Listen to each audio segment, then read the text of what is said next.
What's up, everyone? Welcome back to Collider Ladies Night. We have a returning guest. You're now a two-timer on the show. Naomi Scott. I'm so happy to have you back. Oh my gosh, I'm happy to see you. Especially for Smile, too. I'm not going to stop saying this. You're friggin' I tried to not say the bad F word so early in the video, but like, you're phenomenal in this movie. Oh, that is so sweet. Thank you.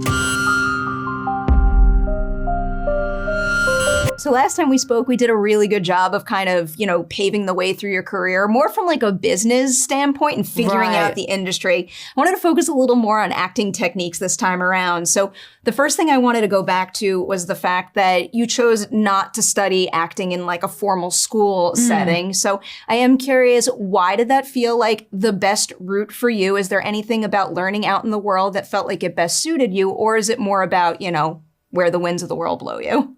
Interesting question. I don't think it was something I chose. I think for a lot of people, drama school, you have to, it's can be quite expensive. Yeah. And it was just that it wasn't something necessarily that was, I guess, super financially viable in the moment. And then I happened to find myself being in contact with someone who had like a small theater agency who literally just saw me singing like at a church event. And so her name is escaping Kelly Bryan. Yes. Big up Kelly Bryan, Yep. Also part of a fantastic girl group called Eternal.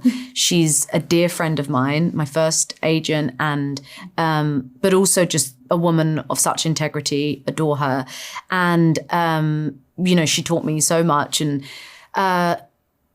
it really was just how it happened for me. It wasn't that I actually think I would have loved drama school. I think I would have, but it just wasn't my journey. And I actually think there's a lot of people where there are kind of barriers to entry when it comes to drama school and some of those institutions. And I think it's probably changing a lot.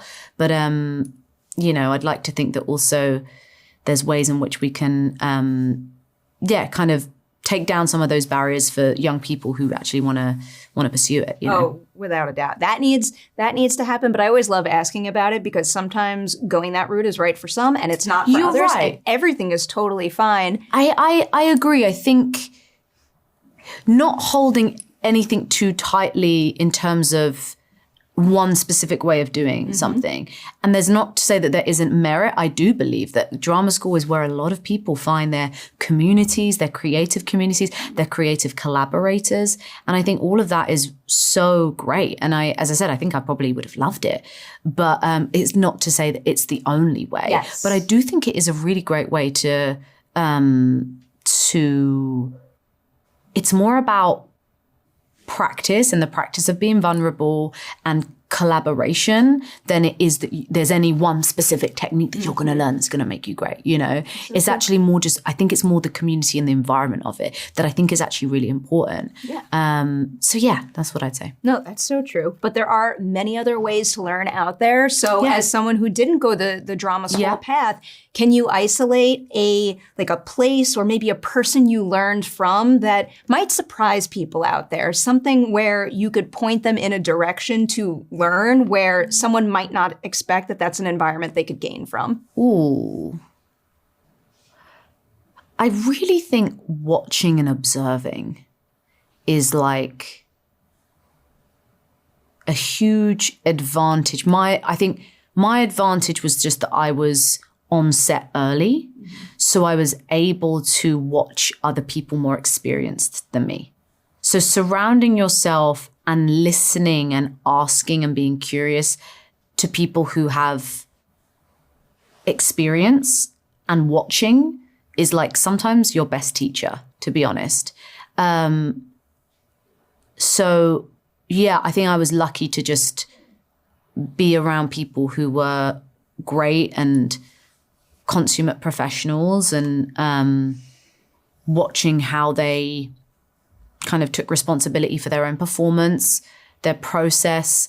Also, everyone's process is different. Yes. Like, honestly, I think I've got to a point where I'm like, some of my closest friends who are fantastic actors, I mean, we couldn't be more polar opposite in terms of the way in which we approach performance.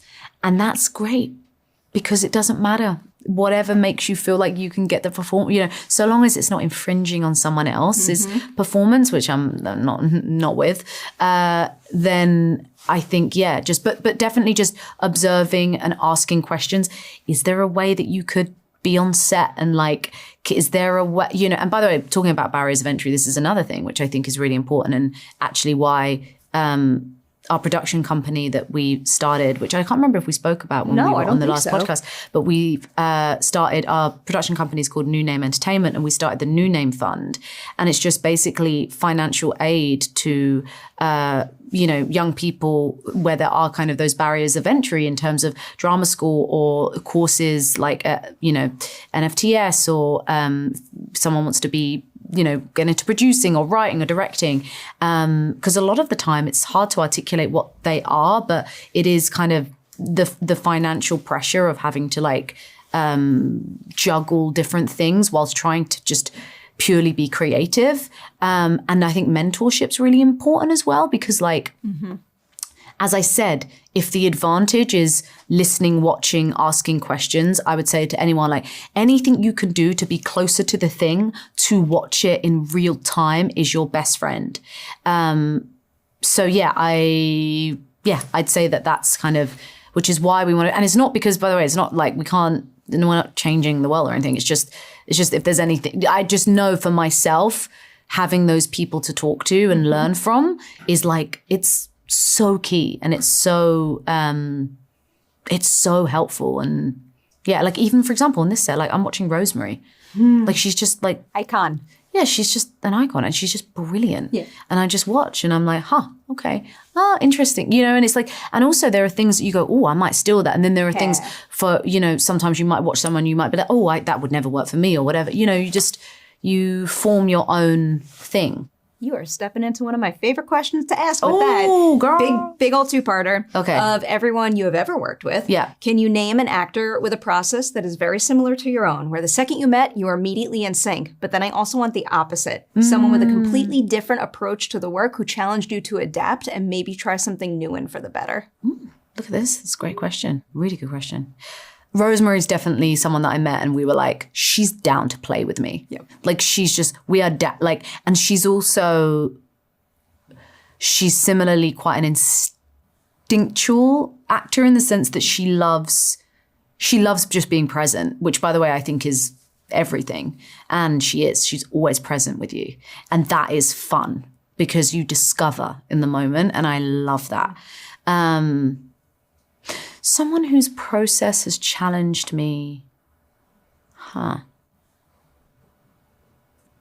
think of anyone right now, but if I do, I'll take it. Maybe we'll circle back to it. Yeah, if it comes up, I'll tell you. But I can't think of anyone off the top of my head right now. Sorry. How about for you personally? Because clearly I love the fact that there's so many different acting techniques out there. What is a particular technique that you've been using all this time and still hold tight to? But also, can you name a new technique you've tried more recently? Learning your lines. No, I'm joking. Which, by the way, no, actually, for real though, actually just learn your lines.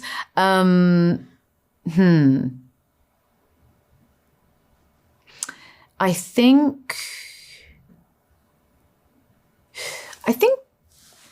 taking your time, when you're on set, a lot of crazy stuff can be happening. And you sometimes, even before like action's called, you might just need a moment. And even if it's like 10 seconds before they call action, that you just say, just give me a beat. And you just kind of, you're just present.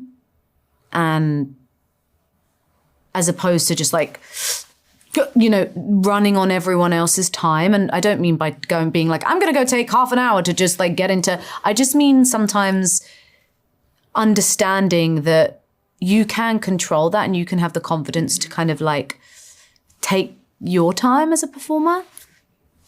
Maybe that's something that I guess I try to implement That's a good thing to be able to use. It's a subtle one. It's maybe not but it's something that's helped me. To be able to recognize that you need and to get to a point where you're willing to say that to people when it'll serve your work best. Because ultimately it'll serve everyone's work best. And also there are no dumb questions. Yes. I love that. If you're not sure, like, you know, and that's the best thing about working with a collaborator that you trust is just like, it needs to be a conversation.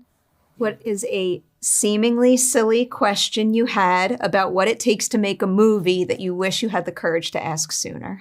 Oh, my first movie, I didn't know what a mark was. And I kept standing in the wrong place, like literally. And even the director was like, she was like, after the movie, she was like, Nay, the first day, she was like, I was like, who have I cast? I didn't know what I was doing. It was my first ever movie. And I was like, just too scared to even, like, I was like, ugh. But I didn't know what a mark was. And a mark is basically when, for, you know, those of you who understand and we, you know, have no idea what that is. It's just for the distance in terms of where you need to land. If you're walking into a scene, it's like where you're supposed to stand. And there's like a little mark that's there. And I had no idea. So I was probably walking way too far or stopping or didn't know that was where I was supposed to stop. And but I figured it out. It was probably, went home crying the first day. But, you know, after that, I was probably like, you figured it out and you're passing the information forward. Yeah, exactly. And that's the other thing. Do you know what? Also just know that like everyone that you look up to, all your favorite actors, everyone's had a bad day on set where they haven't felt like they've done their best work. Yes. And it doesn't make you, it's just part of the process. And just, I think, prepare as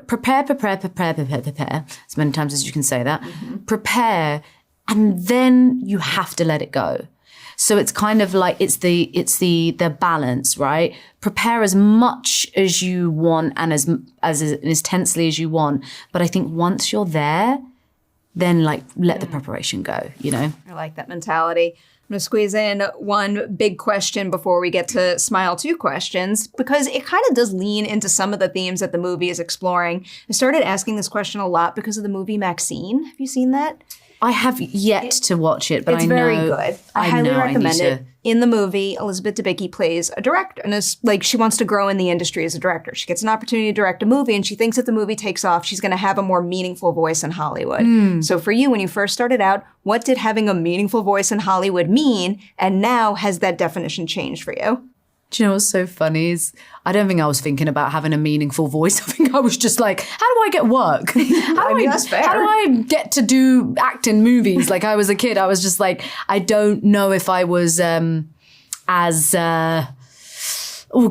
know if I was as thinking that bird's eye view. I think I was probably just a bit more step by step, not overthinking it, and knew that I just wanted to be, you know, I enjoyed performing and pretending to be other people. And I was like, how do I get to do that as a job? That's so but I guess as I've grown and as I've, I guess it's interesting. I think I see it less so as being a meaningful voice in a public facing way, but more what can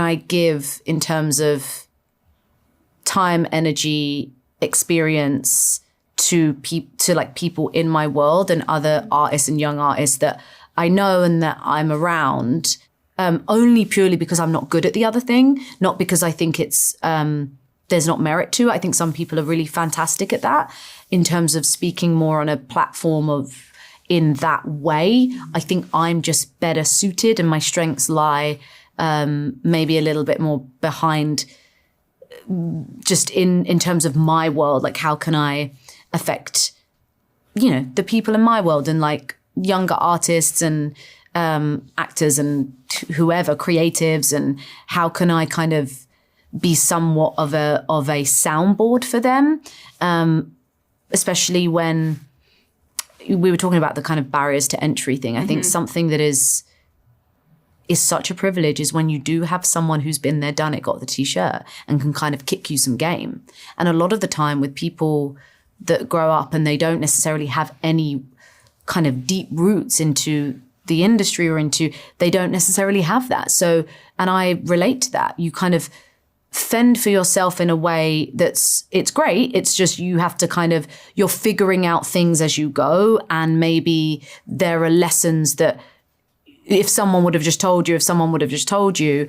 And I think, that's what I would want for others in terms of just as they enter into this sphere, right? So I think I'm just better at that. I'm not very good at the other thing. So I think that's left better to other people. That's a very important thing to have. So I feel like that right there is having a very meaningful voice in this business. And I mean that sincerely. Oh, thank you. Smile too.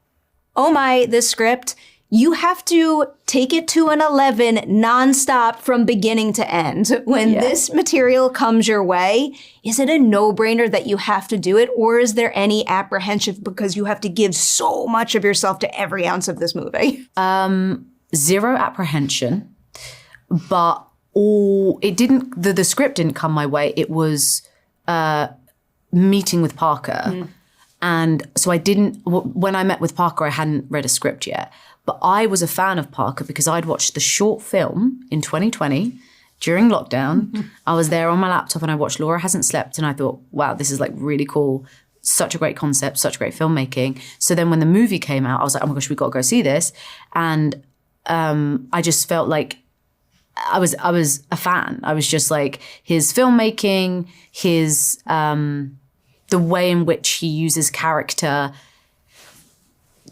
in his movies, and it's like he prioritizes that, and it's not just the character isn't used as a way to like push the plot forward. That his movies are the character. You are intimately following these characters, and Sosie's performance I thought was brilliant. Yes, like. Honestly, and Kyle is so good. And Kyle is so good in this movie, by the way. Like, oh my gosh. But Sosie in that first movie was just like so present and so like, so wonderful. Like I was literally 5 minutes into that movie. I turned to the person next to me and I was like, who is she? I was like, she's so great. So anyway. And then you have to go look her up. And then in the cinema, I'm like, Sosie, Bacon, parents. After when you get home. Yeah, and that's an interesting one as well. I'm like, oh, look who her dad is. And that's hilarious. I love the full circle moment. But then, so met with Parker. It was supposed to be like a 30-minute meeting. I knew that he was doing a Second Smile movie, but the conversation was really a general one. Parker and I met.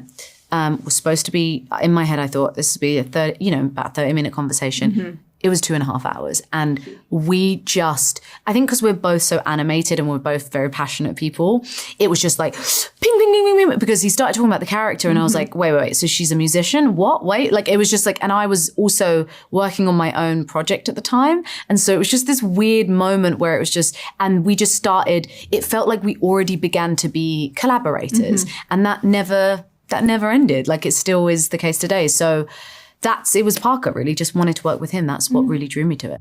When you are preparing to do a scare scene, what particular techniques do you turn to get you there and get you there basically when they call action or you need to be? That's a good question. If I'm entering in at like a 10, it's I don't know. It's just like a focus thing and a breathing, I guess, as well. Like ramping up the breathing. I don't know.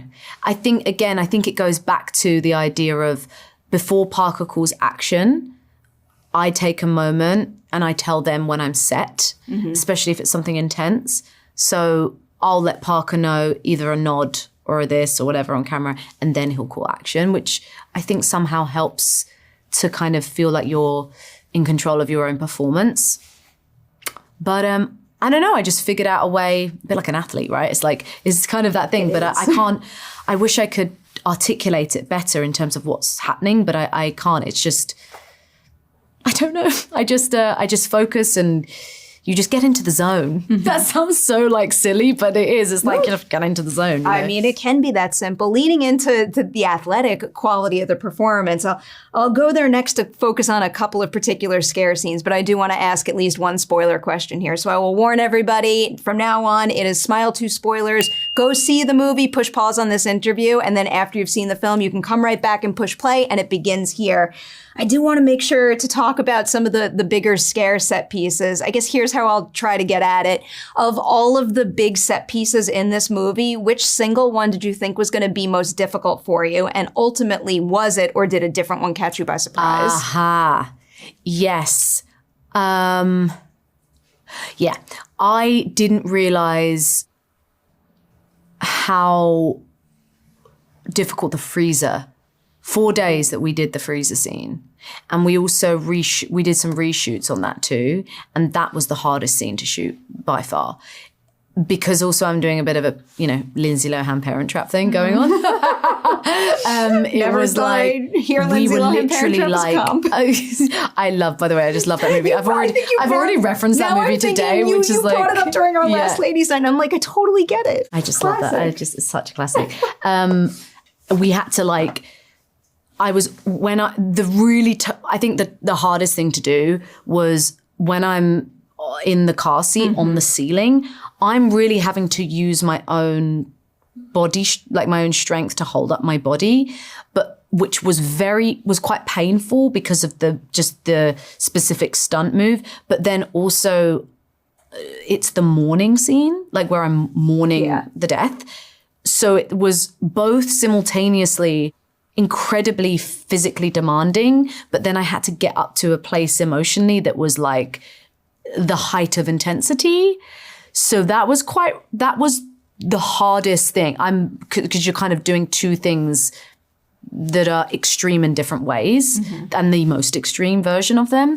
And then also the scene where I'm the one take where I throw the thing and the glass smashes, that was an hour reset. So we only did that fully all the way through twice, but we did it half the way where Parker would cut because he was like, I don't want to waste a take, and it wasn't the right take 5 times. And so chugging the bottle of water fully 5 times was so uncomfortable. But it had to happen because I think it's such a visceral thing, and I think it makes you feel so uncomfortable. And Parker was like, if you can't do it, I'm like, no, but like we have to. This is so important. But I felt so sick. I was burping all over the place. Yeah, that was a lot of water.